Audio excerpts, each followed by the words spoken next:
Movie Bangla টেলিভিশনের মাধ্যমে পাঁচবিবি উপজেলার মোহাম্মদপুর ইউনিয়নের বারকান্দ্রি কেউত্রা গ্রামের মৃত পরশতুল্লার ছেলে ফজলুর রহমান অসহায় দরিদ্র পরিবার কনকনে শীতে রাস্তার ধারে কুঁড়ে ঘরে ৩ সন্তান স্ত্রীসহ বসবাসের খবরটি দেখে পরিবারটির পাশে দাঁড়িয়েছেন জয়পুরহাট জেলা ছাত্রদলের সাবেক সাংগঠনিক সম্পাদক শামীম হোসেন মণ্ডল।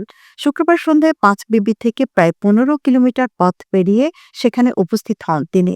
উপস্থিত হয়ে পরিবারটির খোঁজ খবর নেন এবং শীতের গরম কাপড় ও আর্থিক সহায়তা প্রদান করেন। শামীম হোসেন মণ্ডল বলেন, মুভি বাংলা টেলিভিশনের সংবাদটি আমার চোখে পড়লেই সিনিয়র সাংবাদিক শামীমকে সঙ্গে নিয়ে মুভি বাংলা টেলিভিশনের উপজেলা প্রতিনিধি মোহাম্মদ গোলাম মোর্শেদের সাথে কথা বলে এখানে উপস্থিত হই। শহীদ প্রেসিডেন্ট জিয়াউর রহমানের সুযোগ্য পুত্র তারেক রহমান নির্দেশ দিয়েছেন অসহায় দরিদ্র মানুষের পাশে দাঁড়াতে।